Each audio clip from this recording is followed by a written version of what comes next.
Hola a todos, soy el Buscador de Tesoros y te invito a que me acompañes para que juntos nos hagamos de los tesoros en el cielo. Estudios Bíblicos Básicos. Número 6. Jesucristo. Parte 3. Padre, yo te doy gracias en esta hora. Yo te doy gracias, Padre, por este privilegio que me has concedido de poder compartir tu ciencia santa, Señor. Te doy gracias, Padre, porque me utilizas como un medio, Padre, para que se sepan tus maravillas, para que se sepa tu verdad, Señor.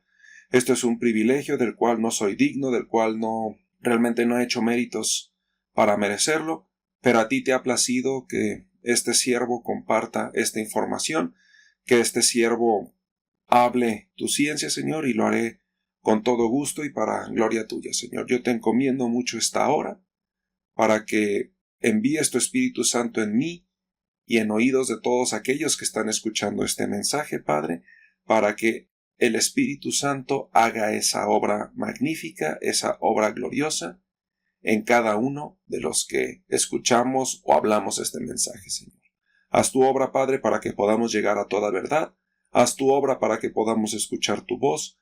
Utiliza ese hermoso poder, Señor, para que entendamos y profundicemos en este conocimiento tan valioso para la vida. Me encomiendo a ti con toda seguridad y con toda certeza de que vas a hacer tu obra perfecta, en el nombre de tu Hijo amado, en el nombre de nuestro Señor Jesucristo. Amén. Y bueno, pues bienvenidos sean a esta tercera y última parte del estudio de Jesucristo, el cual, pues como ya analizamos en estas primeras partes, pues cuál es su naturaleza, cuál es su origen, cuál es parte del papel que tiene Jesús en todo este plan de salvación. Y a modo de resumen de lo que vimos en el capítulo pasado, pues vimos que efectivamente Jesús estaba desde el principio de la creación, que Él fue la primera creación de Dios, Él estaba antes de todas las cosas, eternamente Él tuvo el principado, aún no se había hecho nada de lo que existía en el mundo y Jesús ahí estaba con Dios. Él era ese solaz delante de Dios, que significa que es como ese consuelo, placer, alivio de sus trabajos. O sea, era una sensación agradable para Dios el tener a su Hijo, el tener esa primera e importantísima creación. Entonces, vemos que para nosotros poder ver esto, pues únicamente lo podemos ver y entender cuando el Padre Celestial nos lo revela. Vimos que Él es el Hijo de Dios. Dicen, bueno, es que todos somos hijos de Dios. No. Hay una diferencia entre lo que es Jesús y lo que somos todas las demás creaciones. Todos fuimos creados por Dios. Pero la diferencia es que para crear a Jesús, Dios utilizó como una parte de sí mismo, una parte de Él está en Jesús, y por eso dicen que el Padre y Él son uno, porque tienen una conexión especial más allá de todos los demás seres que existen. Por eso, pues, no todos somos hijos de Dios, comparado con lo que significa Jesús, ¿no?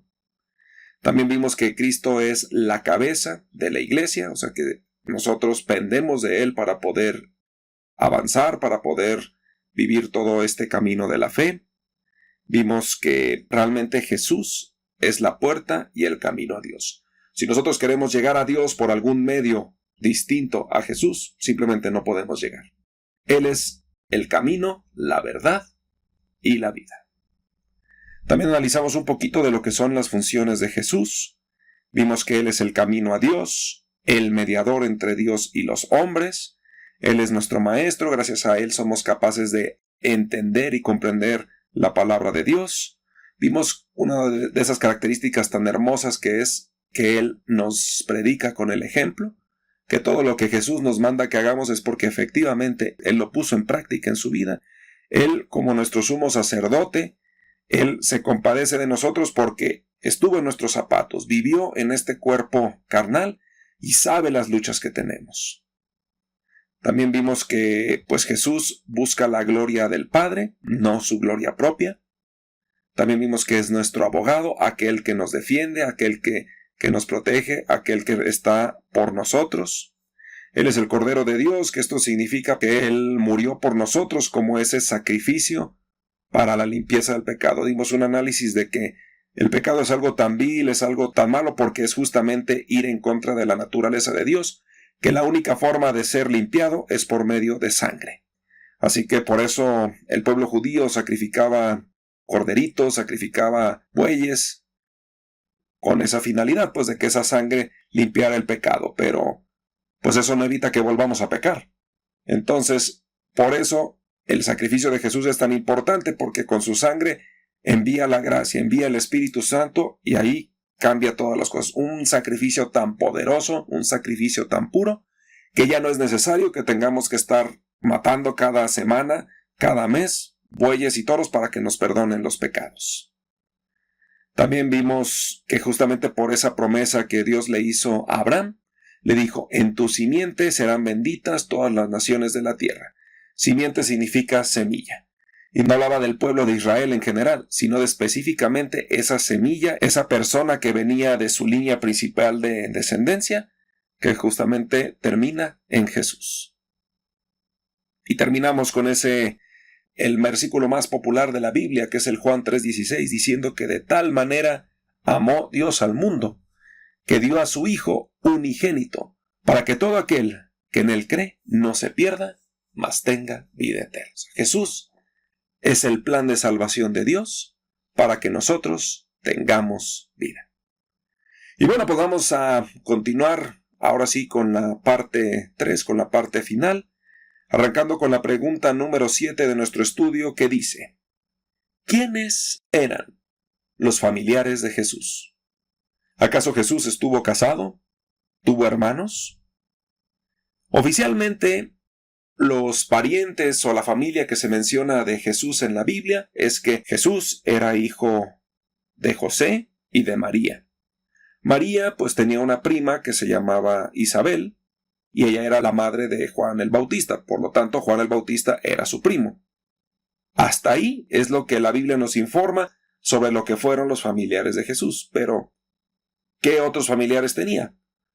Hoy en día, y más por alguna serie de películas y libros, los del Código Da Vinci, bueno, si no los han leído, no han visto las películas, pues bueno, una de las partes centrales de esta trama es que Jesús tuvo una esposa y que Jesús tuvo descendencia, y esa descendencia camina con nosotros hasta el día de hoy, lo cual pues era una cosa que se ocultaba, era una cosa que se podía tomar como algo malo, y bueno, yo por ejemplo, yo cuando vi esas películas, yo dije, bueno, ¿y qué hubiera tenido de malo que Jesús hubiera tenido familia? O sea, ¿qué hubiera tenido de malo que se hubiera casado y que hubiera tenido hijos, pues como la mayoría de los seres humanos, ¿no? ¿Qué tiene de malo, no? Entonces, pues bueno, vamos a analizar la palabra para poder entender y comprender si Jesús tuvo más familia y qué trascendencia tuviera. Nos vamos al Evangelio de Marcos en el capítulo 6, versículo 3, que nos dice, ¿no es este el carpintero, hijo de María, hermano de Jacobo, de José, de Judas y de Simón? ¿No están aquí también con nosotros tus hermanas? Y se escandalizaban de él. Entonces este es un verso en el cual ha habido bastante debate, principalmente con los hermanos del catolicismo y con los hermanos del protestantismo, que decían pues que María, después de que tuvo a Jesús, pues ya con José pues empezó a tener más hijos. Eso se cree en la mayoría de las divisiones del protestantismo, pero en el catolicismo pues que se cree en que María siempre fue virgen y que ella pues únicamente tuvo a Jesús, pues esto es algo, pues ahora sí que un punto de choque, ¿no? Dicen, oye, pero aquí en la palabra dice que eran sus hermanos. Según los hermanos del catolicismo nos dicen que se estaba refiriendo a familiares cercanos que no necesariamente eran sus hermanos carnales, sino que se le llamaba hermanos a los primos o familiares que fueran muy cercanos. Como tenían un montón de familia, pues decían que esos familiares cercanos pues eran como sus hermanos. Y en el protestantismo, pues en la mayoría de los casos se ve que eran hermanos carnales de Jesús. Nos vamos al Evangelio de Mateo, capítulo 19, versículo del 10 al 12. Le dijeron sus discípulos, si así es la condición del hombre con su mujer, no conviene casarse. Entonces él les dijo, no todos son capaces de recibir esto, sino aquellos a quien es dado. Pues hay eunucos que nacieron así del vientre de su madre. Y hay eunucos que son hechos eunucos por los hombres. Y hay eunucos que asimismo se hicieron eunucos por causa del reino de los cielos. El que sea capaz de recibir esto, que lo reciba. Ok, sabemos, y más porque ha sido un tema que se ha manejado con los sacerdotes católicos, el hecho pues de que para dedicarse para el reino de Dios, para dedicarse a las cosas de Dios, pues es un trabajo de tiempo completo. Y el hecho de que se tenga una familia, de que se tengan hijos, de que se tenga esposa, pues ya uno se distrae de lo que viene siendo esa tarea. Aquellos que estamos casados, pues sabemos que efectivamente que pues no nos podemos dedicar únicamente a nuestro trabajo o a algo en particular. ¿Por qué? Pues porque también tenemos que entrarle con la familia. También hemos de entrarle en el cuidado de los hijos, hemos de cuidar a nuestra esposa, etcétera, etcétera, etcétera. Entonces, justamente por versículos como este habla pues de que no tenía sentido el hecho de que Jesús tuviera una esposa y tuviera hijos si efectivamente pues él se dedicaba para el reino de Dios. Y más si su ministerio duró aproximadamente como 3 años, pues no tenía tiempo para dedicárselo a alguien más, sino para Dios. Primera de Corintios capítulo 7, versículo 32 al 35 nos dice: Quisiera, pues, que estuvieses sin congoja. El soltero tiene cuidado de las cosas del Señor y de cómo agradar al Señor. Pero el casado tiene cuidado de las cosas del mundo, de cómo agradar a su mujer. Hay asimismo diferencia entre la casada y la doncella. La doncella tiene cuidado de las cosas del Señor, para ser santa así en cuerpo como espíritu. Pero la casada tiene cuidado de las cosas del mundo, de cómo agradar a su marido. Esto lo digo para vuestro provecho, no para tenderos lazo, sino para lo honesto y decente, y para que, sin impedimento, os acerquéis al Señor. Y pues sí, aquí reafirmo el punto. O sea, ¿qué sentido hubiera tenido que Jesús se casara, que Jesús tuviera hijos, tuviera una familia, si él sabía que su propósito era morir? Él ya sabía que iba a ir a la cruz. Entonces, pues no tiene mucho sentido el pensar que Jesús tuviera una familia si sabía que los iba a dejar desamparados. O sea, como que es algo que no cuadra, ¿verdad?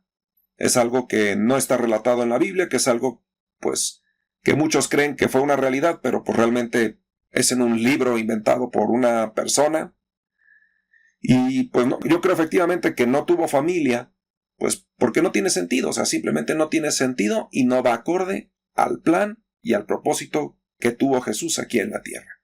Y aparte, en el Apocalipsis capítulo 19, versículo 7 nos dice: Alegrémonos, llenémonos de gozo y alabémoslo, porque ha llegado el día de la boda del Cordero. Ya está lista su esposa, la cual es la iglesia. Y pues sí, efectivamente, cuando vemos en el Apocalipsis, habla mucho de las bodas del Cordero. Habla mucho de que está a la espera de su esposa. ¿Y quién es la esposa? La iglesia. ¿Y qué es la iglesia? Todos nosotros. En un sentido, pues ahora sí que espiritual y que tiene muchos significados. Nosotros, la iglesia, nosotros el grupo de personas que anhelamos estar en esta salvación. Se nos habla en la Biblia como la esposa de Jesús, como su recompensa, como eso por lo que Él murió y por lo que Él se sacrificó. Entonces, retomando el punto, el hecho de que Él tuviera una esposa, que como dicen que tuvo una relación con María Magdalena, pues simplemente no tiene sentido. No va acorde al plan y al proyecto de Dios. Pero, como siempre, pues somos libres de creer lo que consideramos que sea mejor, ¿va? Pregunta número 8 de nuestro estudio. Con esta vamos a cerrar y vamos a terminar el análisis de Jesucristo. ¿Cómo debe ser nuestra relación con Jesús? Como lo vimos al principio de estos estudios, manejamos que se puede tener una relación personal con Dios. Y efectivamente, se puede tener una relación personal con Dios y con Jesús. Porque vimos que para nosotros poder acceder a Dios necesitamos pasar por Jesús. Entonces, Jesús es nuestro maestro, Jesús es nuestro abogado, Jesús es todo para nosotros. Entonces, esta relación con Él es vital para nosotros, por lo cual hemos de poner mucha atención a lo que vamos a hablar a continuación. Primera carta de Juan, capítulo 2, versículo 6, nos dice: el que dice que permanece en Él, debe andar como Él anduvo. Entonces, uno de los puntos esenciales respecto a la relación con Jesús es imitarlo. Ahora sí que Jesús es el maestro, Jesús es nuestro ejemplo, Jesús es el que ha puesto las bases de todo. Por lo tanto, es importante que nos metamos a las Escrituras para conocer cómo era Él. Y así como Él anduvo, nosotros imitarlo. Primera carta de Pedro, capítulo 2, versículo 20 al 24 nos dice: pues, ¿qué gloria es si pecando sois abofeteados y lo soportáis? Mas, si haciendo lo bueno sufrís y lo soportáis, esto ciertamente es aprobado delante de Dios. Pues para esto fuisteis llamados.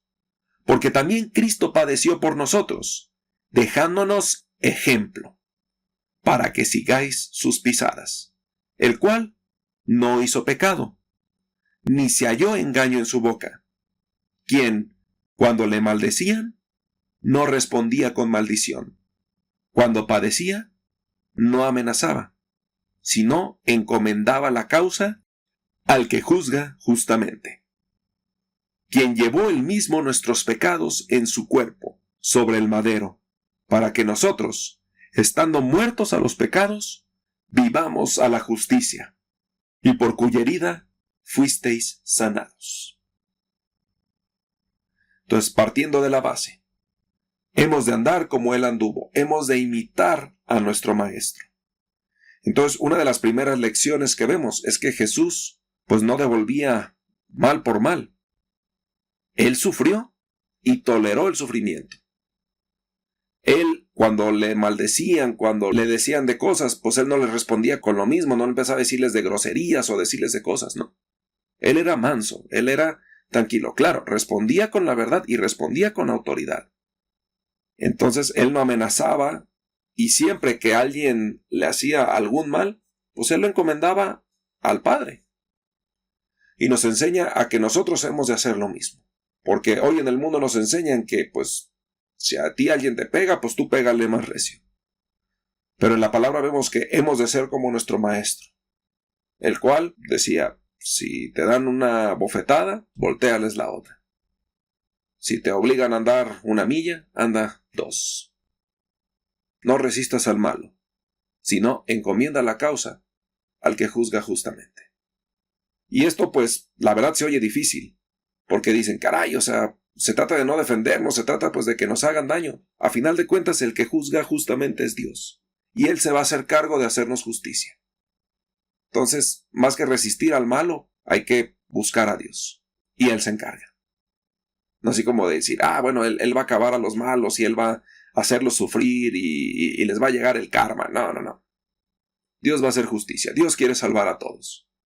Pero nosotros, como siervos y discípulos de Jesucristo, hemos de imitarlo. Evangelio de Juan, capítulo 15, versículos 7 y 8. Si permanecéis en mí, y mis palabras permanecen en vosotros, pedid todo lo que queréis, y os será hecho. En esto es glorificado mi Padre, en que llevéis mucho fruto, y seáis así mis discípulos. Entonces dice: permanezcan en mí, permanezcan en mi presencia, permanezcan en mi espíritu, búsquenme, estén cerca de mí.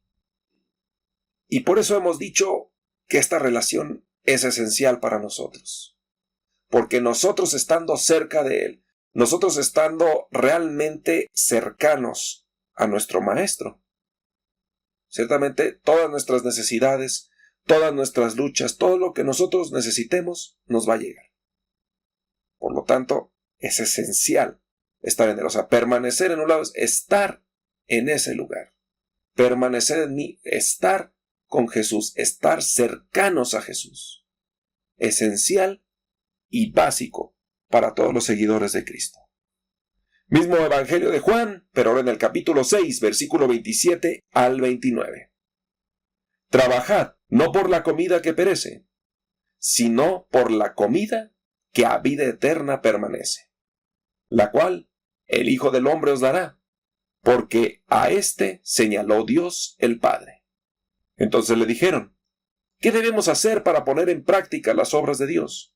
Respondió Jesús y le dijo, esta es la obra de Dios, que creáis en el que Él ha enviado. Entonces hemos hablado mucho del tema de las prioridades. Hemos hablado mucho del tema de que entendamos qué es lo realmente importante aquí en la tierra, lo que es realmente importante en la vida. Y trabajar para este reino. Justamente el principio del buscador de tesoros, o sea, que hagamos tesoros en el cielo. Que hagamos esos tesoros que realmente para vida eterna existirán. Los tesoros que hagamos aquí en la tierra, todo, absolutamente todo lo que hagamos aquí en la tierra, aquí se va a quedar. No nos vamos a llevar nada. Y los tesoros en el cielo, esto que dice Jesús, trabajar por la comida que a vida eterna permanece, eso es lo que realmente vale. Y si lo entendemos, si lo comprendemos, si realmente lo vivimos, porque me queda claro que una cosa es entender las cosas de Dios y otra cosa es vivirlas. Si realmente lo vivimos, si realmente vivimos para ese alimento, nuestro Señor nos lo da. Carta a los Hebreos, capítulo 12, versículo 2 nos dice, puestos los ojos en Jesús, el autor y consumador de la fe, el cual, por el gozo puesto delante de él, sufrió la cruz, menospreciando el oprobio, y se sentó a la diestra del trono de Dios. Reitero, puestos los ojos en Jesús. Viéndolo como la meta, viéndolo como el objetivo, teniendo esa cercanía y esa relación personal con Él. Digo, me voy a adelantar un poquito, pero ciertamente, separados de Él, no podemos hacer nada.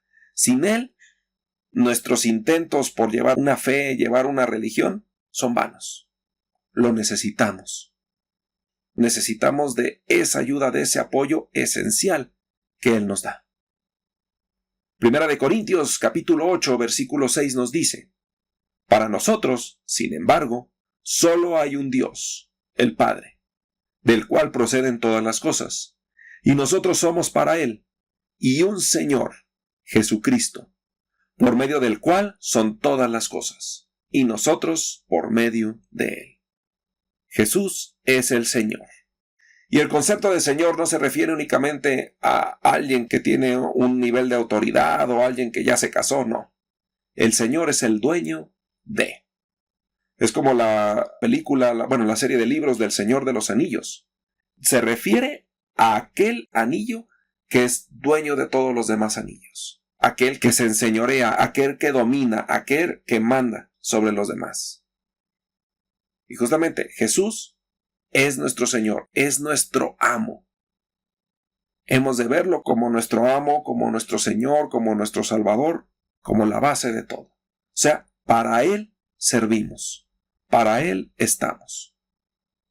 Y hay que darle ese lugar. Vuelvo a lo mismo, desafortunadamente, hay religiones, hay partes dentro del mismo cristianismo, a cual Jesús se ha hecho a un lado. Pero Jesús es esencial, Jesús es la clave. Evangelio de Juan, capítulo 14, versículo 15 nos dice, si me amáis, guardad mis mandamientos. No podemos decir que amamos a Dios, que amamos a Jesús, si no seguimos sus palabras, si no seguimos sus ordenanzas. Si decimos que los amamos y no los obedecemos, pues como que estamos yendo en contra de lo que decimos. Por lo tanto, y eso lo vamos a ver más adelante, es uno de los últimos estudios que vamos a analizar, pero te doy el spoiler. Los mandamientos ya no son la puerta al cielo. Los mandamientos ahora son la forma de demostrarle a Dios que lo amas. Para eso son los mandamientos.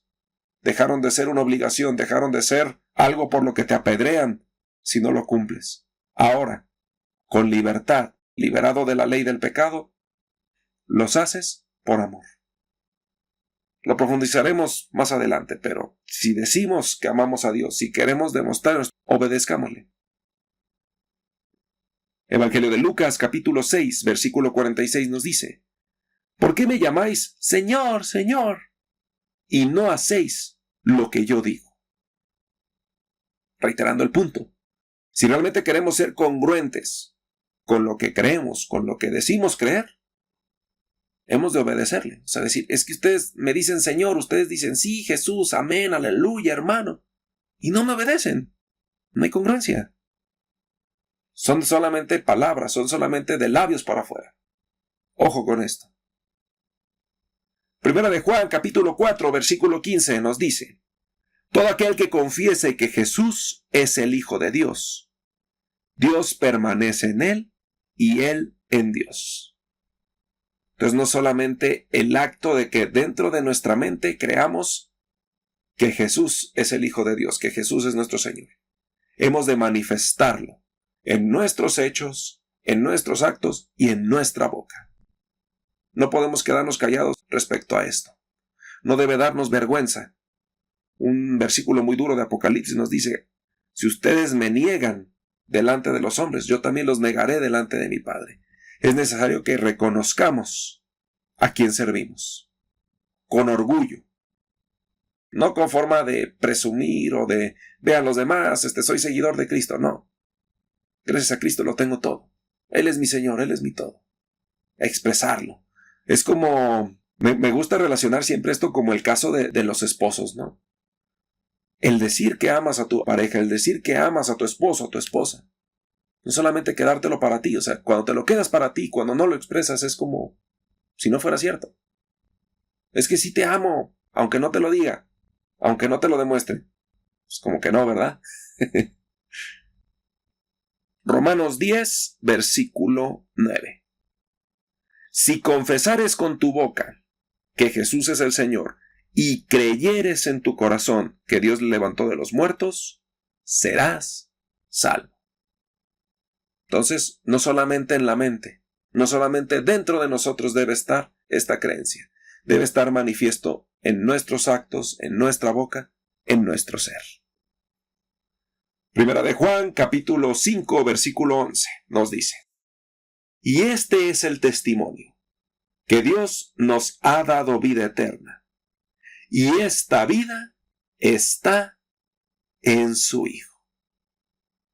Jesús es importante, Jesús lo es todo. La vida eterna, el premio, el objetivo que todos buscamos, el tener vida eterna, el vivir para siempre. ¿Y dónde se encuentra esa vida eterna? En el Hijo. Ahí está. Él es el que da el Espíritu Santo, Él es el que hace que vivamos para siempre. Evangelio de Juan, capítulo 10, versículo del 1 al 11. De cierto os digo, el que no entra por la puerta en el redil de las ovejas, sino que sube por otra parte, ese es ladrón y salteador. Mas el que entra por la puerta, el pastor de las ovejas es. A éste abre el portero, y las ovejas oyen su voz. Y a sus ovejas llama por nombre, y las saca. Y cuando no ha sacado fuera todas las propias, va delante de ellas, y las ovejas le siguen. Porque conocen su voz. Mas al extraño no seguirán, sino huirán de él, porque no conocen la voz de los extraños. Esta alegoría les dijo Jesús, porque ellos no entendieron qué era lo que les decía. Volvió pues Jesús a decirles: de cierto os digo, yo soy la puerta de las ovejas. Todos los que antes de mí vinieron, ladrones son y salteadores, pero no los oyeron las ovejas. Yo soy la puerta. El que por mí entrare, será salvo, y entrará y saldrá y hallará pastos. El ladrón no viene sino para hurtar, matar y destruir. Yo he venido para que tengan vida, y para que la tengan en abundancia. Yo soy el buen pastor. El buen pastor su vida da por las ovejas. Muy bonita parábola que nos ayuda a entender el papel de Jesús en todo esto. Él es la puerta. Él es el camino a la vida. En el mundo vamos a encontrar muchas falsas promesas, muchas cosas que atraen nuestra atención, cosas que realmente el enemigo pone. Pero ese solamente vino a robar, a matar y a destruir. Ese no te quiere dar vida. Ese solamente quiere que tengas un poquito de placer y de gozo para que te olvides de la verdadera vida, para que no la veas, para que estés ciego ante lo que te está ofreciendo el Creador. Entonces, dice, mis ovejas oyen mi voz. Escuchemos esa voz, no nos ceguemos y no cerremos nuestros oídos a la voz de la vida. Carta a los Romanos, capítulo 8, versículo 1 nos dice, ahora pues, ninguna condenación hay para los que están en Cristo Jesús, los que no andan conforme a la carne, sino conforme al Espíritu. Jesucristo es el que da el Espíritu Santo. Y andando en el Espíritu, no tenemos condenación. Somos libres de esa cárcel de la ley. Somos libres de ese reino de muerte. Realmente somos libres y no tenemos ninguna condenación, sino que podemos vivir en libertad para nuestro Señor. Según de Corintios capítulo 5, versículo 15 nos dice, y por todos murió, para que los que viven ya no vivan para sí, sino para aquel que murió y resucitó por ellos. Y ese es un punto que la mayoría, aún dentro del cristianismo, nos cuesta trabajo. Vivir para Él. Vivir para nuestro Señor. Híjole, hay tantas cosas en la vida, hay tantos proyectos, objetivos, anhelos que tenemos en el corazón. El trabajo, las responsabilidades, las obligaciones. Pues caray, parece que vivimos para eso. En algunos casos parece que vivimos para trabajar, que vivimos para un negocio de otra persona, que vivimos para las tareas del hogar. Pero realmente la invitación, si hemos entendido este mensaje, si hemos entendido el tamaño de premio que nos está ofreciendo Dios, Él te dice, ahora que ya entendiste de qué se trata esto, cuando entiendes lo que Dios te está ofreciendo vida eterna. Todo lo demás no te lo va a dar. Aún que te dediques al trabajo, aún que te dediques al hogar, aún que te dediques a lo que sea, nada de eso te va a dar la eternidad. La única eternidad te la da Cristo. Por lo tanto, hemos de vivir para Él. Si entendemos lo que significa, si entendemos y creemos lo que nos está ofreciendo el Maestro, pues caray, se dice fácil, pero se trata de entender que aún en todas nuestras actividades, aún en todo lo que hacemos, hay un propósito, hay una prioridad, hay un norte a donde nos dirigimos, y ese es Jesús. Gálatas 2, versículo 20 nos dice, con Cristo estoy juntamente crucificado, y ya no vivo yo, mas vive Cristo en mí. Y lo que ahora vivo en la carne, lo vivo en la fe del Hijo de Dios, el cual me amó y se entregó a sí mismo por mí. Dice, ya no vivo yo, mas Cristo vive en mí. El nivel de entrega que nos pide Dios. En el Evangelio de Marcos, capítulo 8, versículo 34 al 36 nos dice, y llamando a la gente y a sus discípulos les dijo, si alguno quiere venir en pos de mí, niéguese a sí mismo, y tome su cruz, y sígame. Porque todo el que quiera salvar su vida, la perderá. Y el que pierda su vida por causa de mí y del Evangelio, la salvará. Porque, ¿qué aprovechará al hombre si ganare todo el mundo y perdiere su alma? Importantísimo versículo este. Creo que es el verso más importante que hemos visto en este día. Caray. Imagínate la persona más rica, más exitosa, uno que lo tenga todo. Yo creo que conocemos muchos artistas, deportistas, políticos, personas que son poderosas en el mundo y, caray, te puedes imaginar el que sea. Y dices, caray, yo me gustaría tener su vida, me gustaría tener el éxito, el dinero, el reconocimiento que tiene esta persona. Fíjate lo que nos dice este verso. ¿Qué aprovechará al hombre si ganare todo el mundo y perdiere su alma? Cuando Cristo dice, aquel que quiera seguirme, niéguese a sí mismo, tome su cruz y sígueme. Es algo que hemos leído, es algo que la mayoría de las religiones del cristianismo lo conocemos. Pero creo que este punto no lo profundizamos o no lo vivimos realmente. Porque habla de entregarlo todo. Negarse a sí mismo, o sea, negar aún tus propios impulsos, tus propios anhelos, y rendirlos delante de Dios. Rendirlos delante de Jesús. Todo dárselo a Él, todo proporcionárselo a Él. ¿Por qué? Porque no hay otra manera de tener esta relación con Jesús. O sea, no podemos tener una relación superficial con Jesús. No podemos tener una relación de únicamente te oro cuando necesito algo, únicamente te busco cuando tengo algún problema y lo demás no me interesa. No, o sea, se trata de entregarlo todo.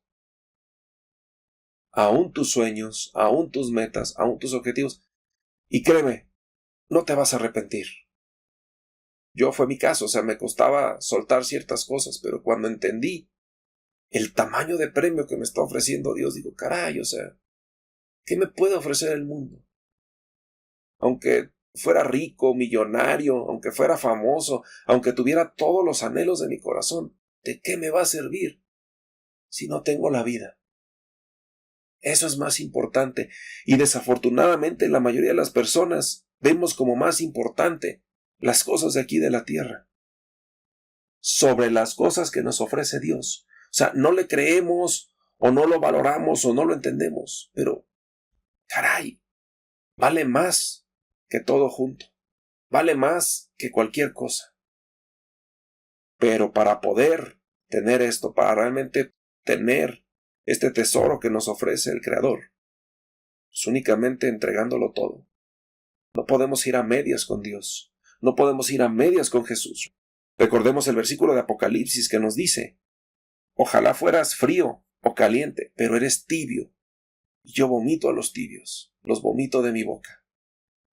O sea, con Dios, con Jesús, no podemos ir a medias. ¿Por qué? Porque si lo hacemos a medias, no vamos a avanzar. Y esa es una de las realidades que la mayoría de los cristianos, de los seguidores de Cristo, está topándose con pared día con día. ¿Por qué? Porque no le hemos entregado todo, porque no vamos todo con Él.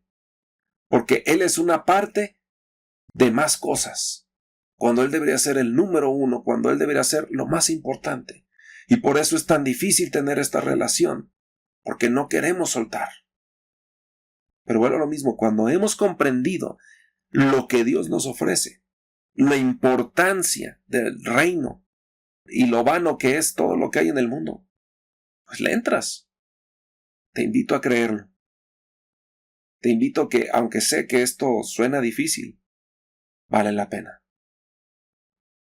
Evangelio de Juan, capítulo 15, versículo 16 nos dice, no me elegisteis vosotros a mí, sino que yo os elegí a vosotros, y os he puesto para que vayáis y llevéis fruto, y vuestro fruto permanezca, para que todo lo que pidierais al Padre en mi nombre, Él los dé. Qué bonito. Jesús nos eligió. Si estás escuchando este mensaje, es porque Cristo así lo quiso. Y hoy tienes la oportunidad de ser parte y partícipe en la eternidad. Se trata de seguirlo a Él, de buscarlo a Él, de enfocarse en Él. Y cuando lo hacemos de verdad, cuando realmente nuestro corazón está decidido y entregado, vienen los frutos. Vienen esos frutos y vienen esas muestras que dicen, efectivamente, vas por el camino correcto. Evangelio de Juan, capítulo 15, versículo 4 y 5. Permaneced en mí y yo en vosotros. Como el pámpano no puede llevar fruto por sí mismo, si no permanece en la vid, así tampoco vosotros, si no permanecéis en mí. Yo soy la vid, vosotros los pámpanos. El que permanece en mí y yo en él, éste lleva mucho fruto. Porque separados de mí, nada podéis hacer. ¿Y sabes qué es lo más bonito de todo? No depende de ti. No depende de nosotros. Por muchos años se ha predicado en distintas iglesias que depende de nosotros, de nuestro esfuerzo. No, realmente depende de Él. Una de las palabras más bellas que he recibido de Dios es: enfócate en mí, enfócate en mi reino, enfócate en tener una relación conmigo, en conocerme, en buscar mi rostro todos los días, en realmente estar, o como dice este versículo, permanecer en mí. Y yo me hago cargo de todo lo demás. Una de las palabras más hermosas que me ha dicho Dios. Y te la comparto. ¿Por qué? Porque es cierto. Si permanecemos en Él, si realmente nos enfocamos en Él, las demás cosas se dan solas. Las demás cosas se acomodan.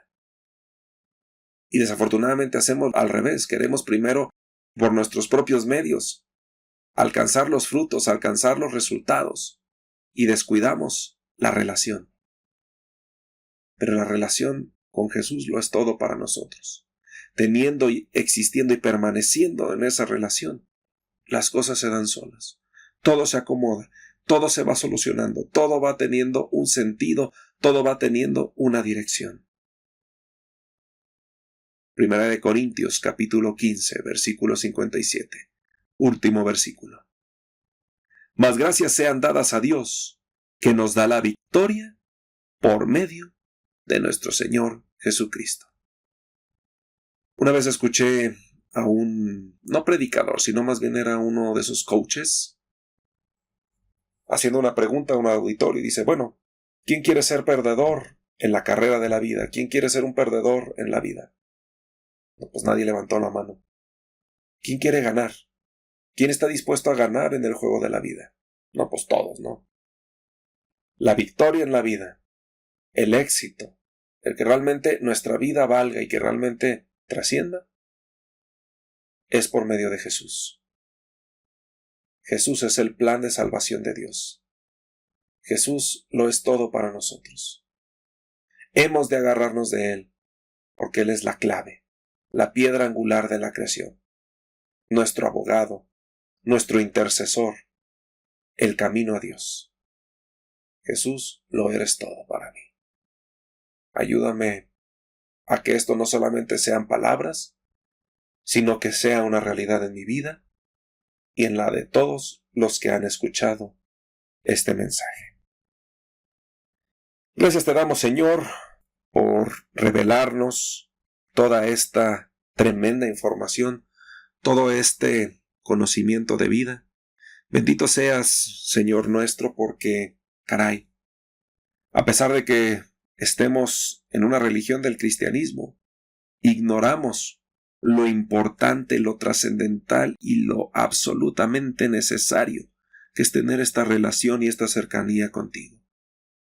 Gracias, Señor, porque nos has revelado estas cosas. Gracias porque nos las has recordado. Gracias porque nos has enseñado cómo hemos de vivir, hacia dónde nos dirigimos, hacia dónde está perfilada nuestra vida.